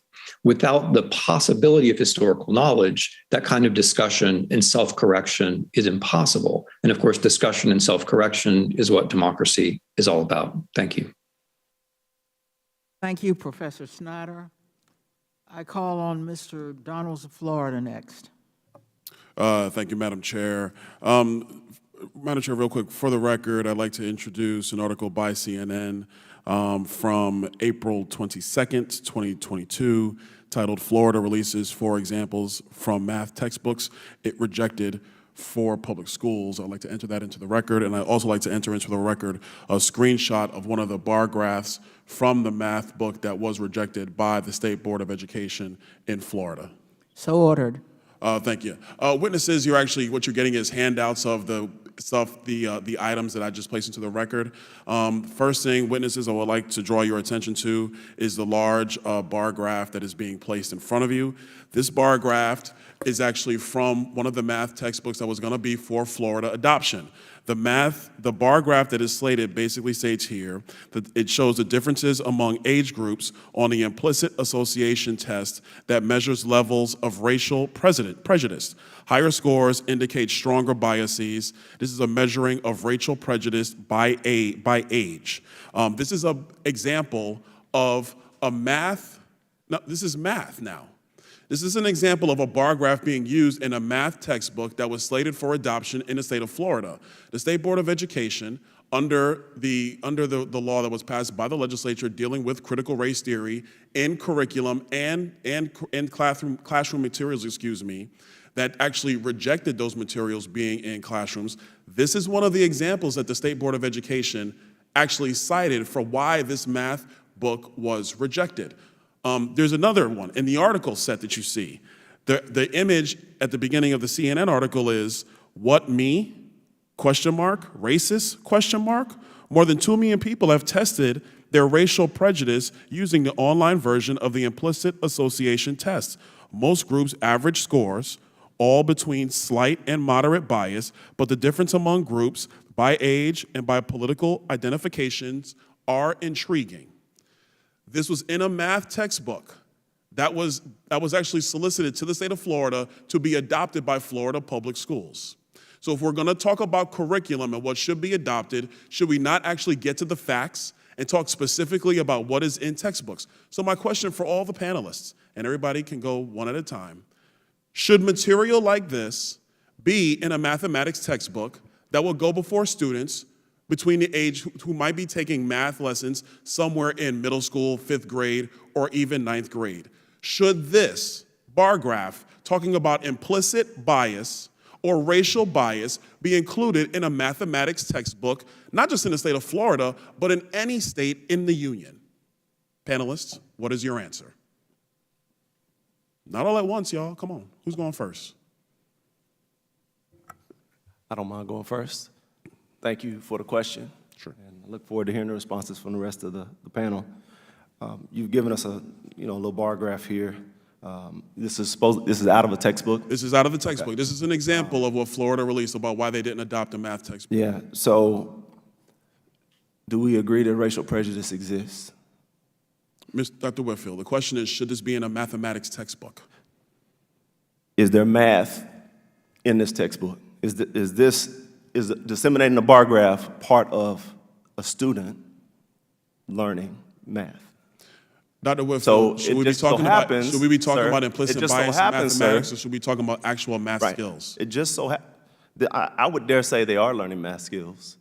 It just so happens that, again, this may be something that certain people view as uncomfortable, but racial prejudice is a real thing.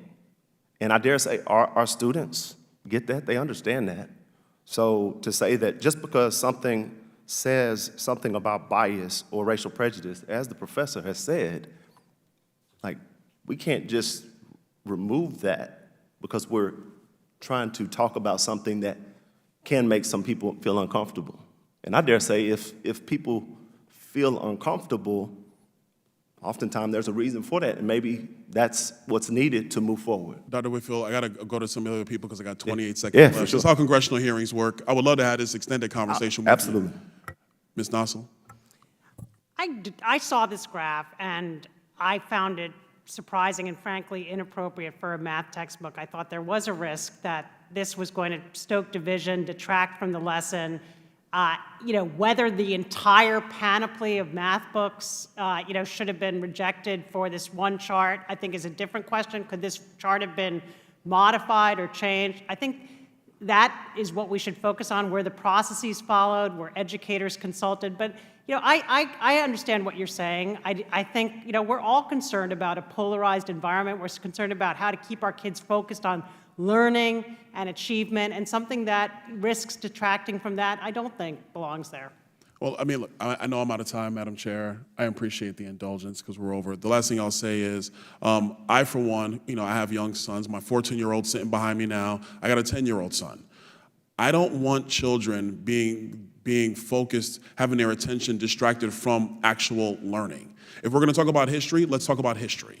But if we're going to bring in subjective material into the classroom, that is the problem that has some parents upset in the United States. And that's the concern that we need to think about. That is not a free speech issue, because students are a captive audience. They don't get to leave. Adults, we can walk out anytime we want to. The kids cannot. That's why this is such an important discussion to be had. Madam Chair, thank you so much for the indulgence. I yield back. The gentleman yields back.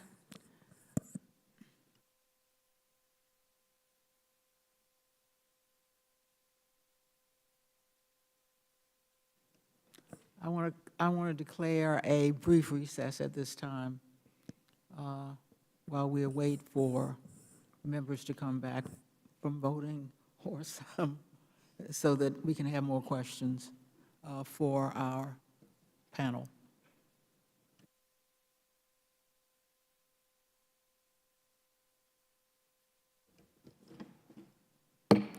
The committee stands in recess.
All right, thank you for your patience and your indulgence, everybody.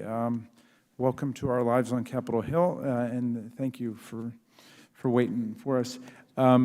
Let's see, but I would actually invite the ranking member if she would like to go now, if you want to take your 5 minutes for questioning. Okay, well, I will go first then. And I don't know if Professor Snyder is still out there. I'm very curious about what you said about memory laws as being a hallmark of authoritarian regimes attempting to rewrite the past, which I suppose is one of George Orwell's insights in 1984. How do you connect what's been going on with these laws against teaching critical race theory to the memory laws that are taking place in Europe today and did take place in Europe in the 1930s?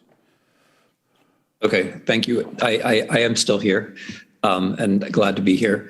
It's really a very simple connection to make. So as I was trying to stress in my earlier remarks, history is inherently discomforting. History is inherently divisive. If you read a good history book, it's always going to leave you slightly unsettled. It's going to leave you not where you thought you were going to be. And this is very important to the possibility of democracy, precisely because good history books and good history teachers leave people unsettled and then bring them to a new place. They enable the kinds of conversations which allow us to recognize one another as citizens, to learn from one another, and to make good policy which heads towards the future. The way to prevent that sort of thing, as dictators and aspiring dictators know, is to fasten on the subject in history which is hardest to handle and put it entirely off limits. If you're able to do that in a general way, then you end up with a citizenry which falls back onto its own assumptions about who's innocent and who's guilty. You end up with a citizenry that's unable to talk to one another, which makes it, of course, much easier for you to rule. And also you end up with a citizenry which is much easier to polarize when necessary, because they just don't have the practice of recognizing that history is complicated and that those complications in history mean that other people have other points of view. So the things that I've said are grasped by authoritarians and aspiring authoritarians who just apply it in a negative way. In Russia, as I think I might have said, the divisive issues have to do with Stalinism. They have to do with the Stalinist terror of the 1930s, the famine in Ukraine, the mass killings of 1937, 1938. They also have to do with Stalin's choice to become a de facto ally with Hitler in 1939. These are the single most divisive issues for an aspiring dictator like Putin, or a real dictator like Putin, because, of course, remember, the word divisive is ultimately going to be defined by the government itself, not by the people. The way that Putin presents these laws is to say that these kinds of things are uncomfortable for Russians. Therefore, it's the government's responsibility to get out in front and censor and make sure the correct view is put across. During the extreme situation of the Russian invasion of Ukraine, we see just how far this can go, with there being essentially no independent media, no possible discussion of any of these issues. But the central commonality in all these memory loss situations is that you find the issue which the people would really have to understand to be a democracy. You put that off limits. In the United States, that issue is obviously the Civil War, the history of racism, the history of Reconstruction, the history of voter suppression. That is the issue of relations between Black people and white people, the issue of full citizenry. That is the issue which makes it easier or harder for Americans to understand one another. That is the issue which a lot of folks find it difficult to confront. So it is the issue which is uncomfortable. So therefore, the one that has to be central. I appreciate that very much, and it's a perfect entry point for me to go back to Dr. Whitfield. If you would describe, if you don't mind, some of your personal experience and how your contract ended up being terminated, because I think it was about something related to what Professor Snyder just said. It dealt with this discussion of race. Is that right? Well, thank you, Chairman Raskin. So essentially, my contract wasn't terminated. There is a settlement agreement between the district and myself, and so I'm prevented from discussing events pertaining to what happened with the district. But what initiated against me was much larger than that. It was a group of people small group of people that weren't parents of my students, that weren't a large number of them not community members, that raised concerns that I sent out a letter in the wake of George Floyd's murder. They raised concerns that we created a diversity advisory committee. They raised concerns that I would even mention the word systemic racism, because as the gentleman who alleged that I'm promoting critical race theory said at the July 26th board meeting, I'm promoting the conspiracy of critical race theory because of my views and what I had to say in that letter. I see. Okay, well, and I'll be interested to follow what happens with your case. So let me just ask one final question. I'll turn it over to you, Ms. Mace. Ms. Nassel, so we've talked about the dangers of this great white replacement theory, that the Buffalo mass murderer was jacked up on when he went on his killing spree. What is the best approach to dealing with something like the white replacement theory? Is it to try to censor it and say people can't mention it, or is it to talk about it and to educate people about what's in there and refute its claims? I mean, what's your sense of that? I absolutely don't think it should be censored. I think it has got to be dealt with in a sensitive way, depending on the age of the students, what the setting is. Is this a history class where it can be explored and examined? We've heard people talk today about the teachers who helped them make sense of all of this. And, for me, that was essential, making sense of horrible chapters in our own history, in international history, understanding motivations, recognizing dangerous, bigoted tides and what their manifestations may be, the different faces that they show.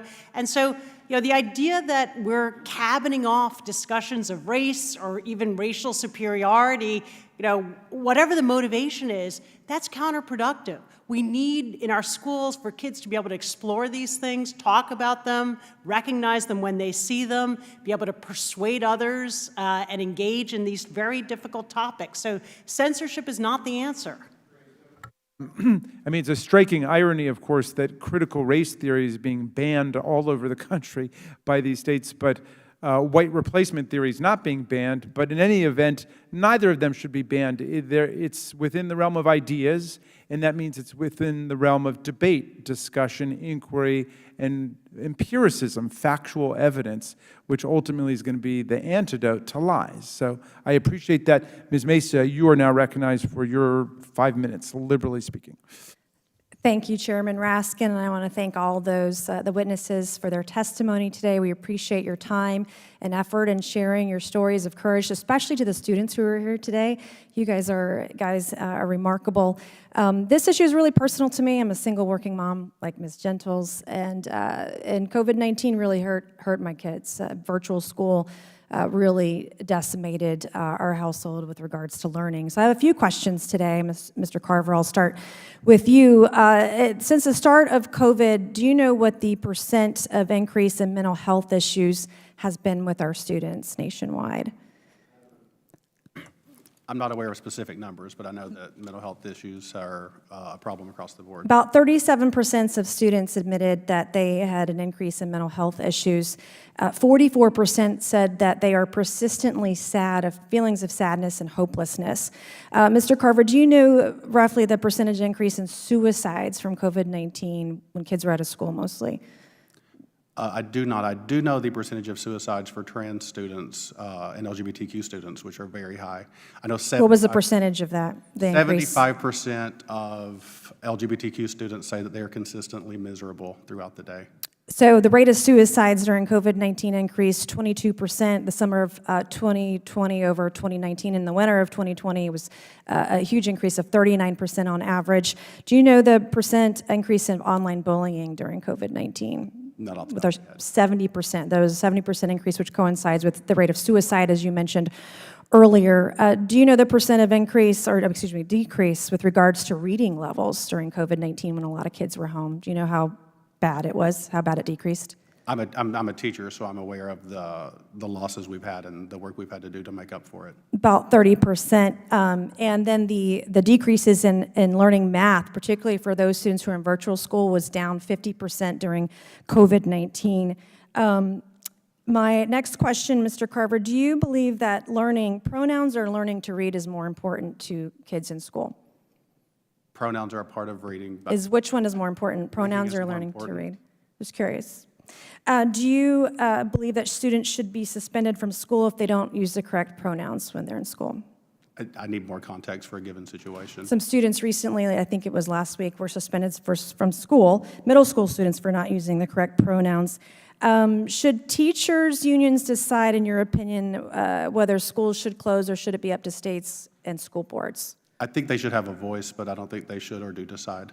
So teachers' unions actually during COVID-19 directed and guided the CDC on school closures rather than giving that grace to states and to school boards. They were trying to twist the arms of the CDC to make those decisions for parents, for teachers, for school boards, et cetera.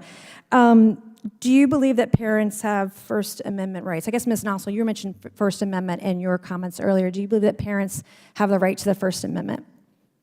All Americans have a right to the First Amendment. So do you believe it's okay if parents show up to school board meetings to have their voices heard, especially when they disagree with school boards? Absolutely. People have a right to have their say. If they're making threats, if they're harassing people, that's something different. But expressing your opinion vociferously, absolutely. I wholeheartedly agree.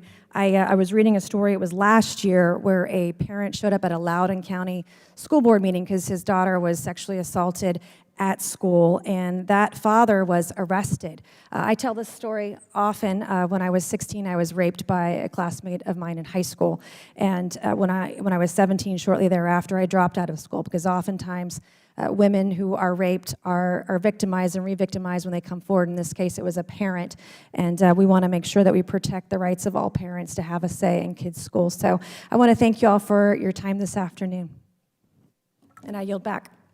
Thank you. The gentlelady yields back. And I yield now to Ms. Wasserman-Schultz for her 5 minutes of questioning.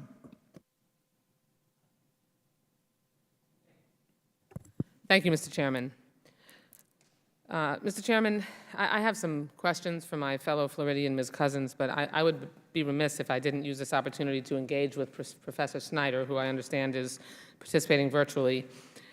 Professor Snyder, my office loves your book on tyranny, and I firmly believe that it succinctly and effectively helped veer America away from its recent turn toward authoritarianism.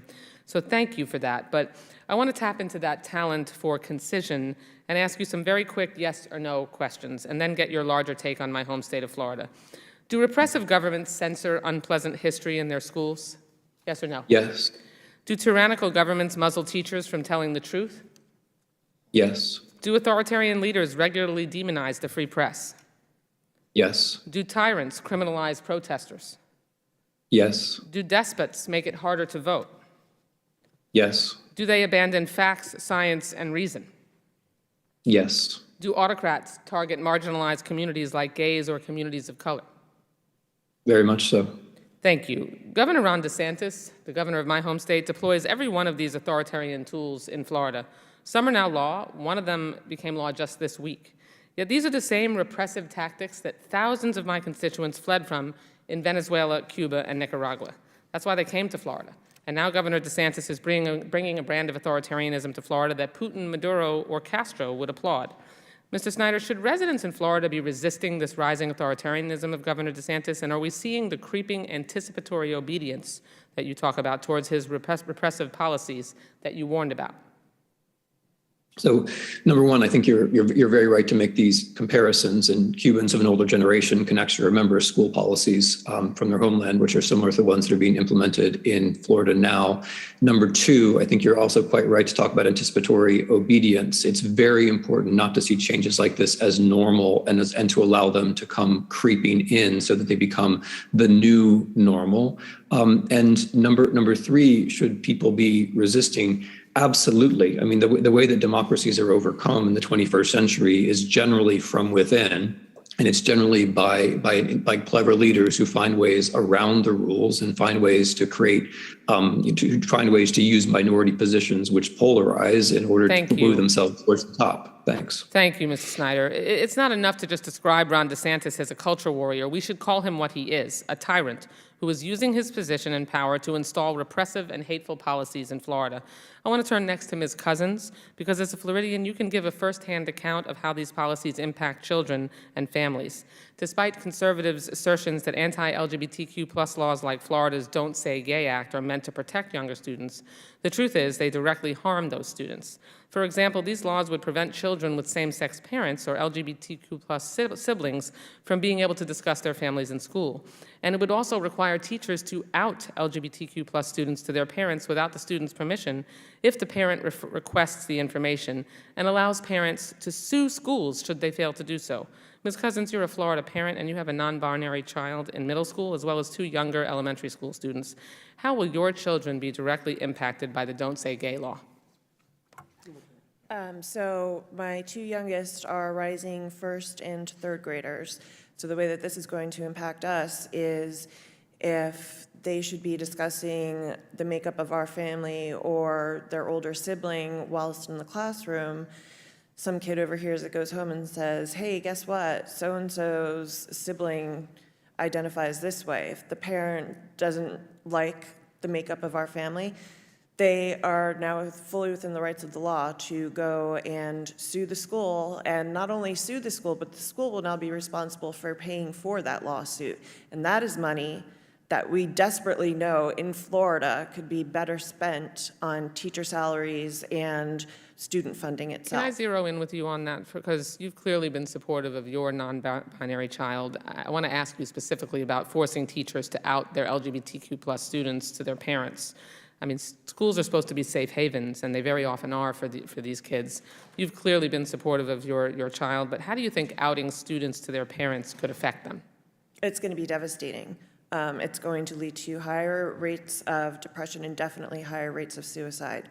You can't out a fragile child like that without them being ready for it. And the reason that they can be safe in school is because they don't come from supportive families. You know, my child has several friends in school that are trans. They can only live their trans self while they're in school because their families are not supportive. And I fear so much for kids that come from families like that. Thank you. This isn't about enhancing parental authority. It's a direct attack on the LGBTQ+ community that will adversely affect the health and well-being of thousands of Florida students. And from one mom to another, I thank you for being supportive of your child. Thank you. It's so important. I yield back. Thank you.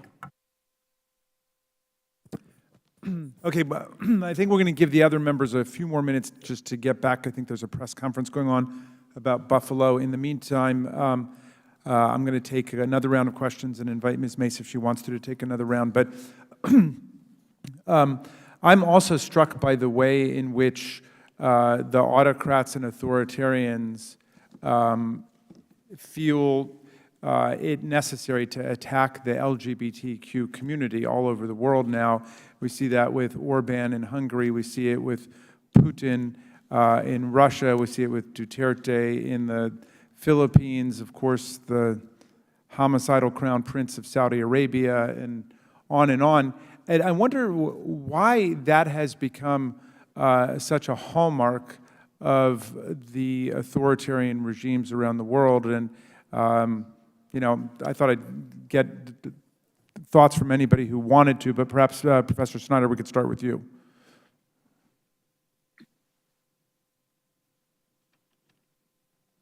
You need to unmute, if you would. Yeah, thank you for the question.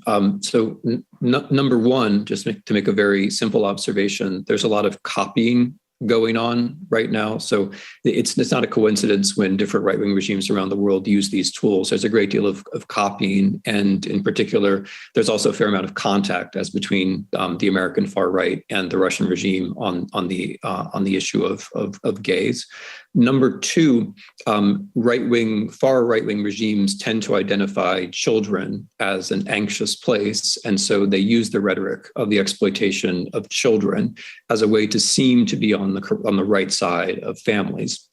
This is a way of destabilizing other conversations and of polarizing society and of preventing actual democratic conversations of what policy should be like.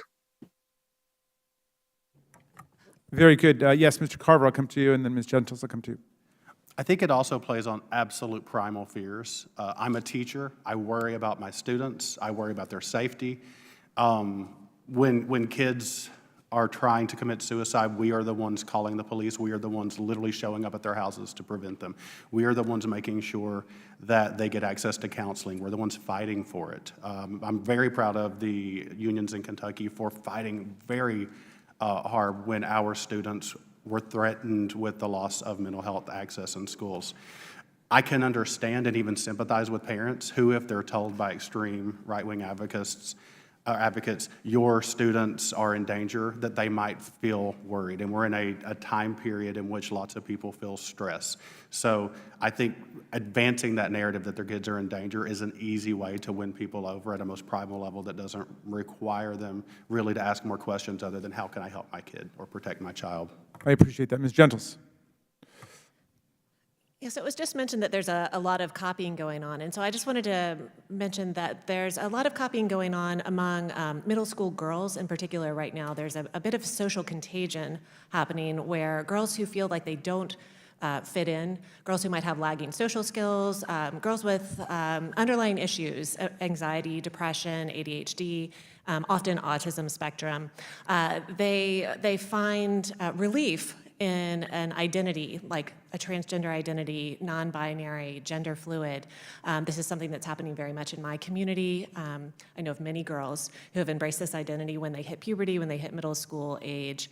And so parents are seeing that happening. They're seeing the social contagion. They're seeing it spread among middle school girls. And they're wondering what's happening, and they're asking questions. So I would say we just need to be mindful of the fact that I spoke with a child psychiatrist recently who said in the first 15 years of his practice he had never seen a trans-identified child, but now many of his clients, the kids he works with, are embracing this identity. So I think it's appropriate for parents and for caring community leaders to probe, question, look at what's going on, and then ask why schools are creating these gender support plans where these middle school girls come to the teachers, to the schools, say they want a new name, a new identity, and new pronouns, and then the school develops a plan to then hide it from parents.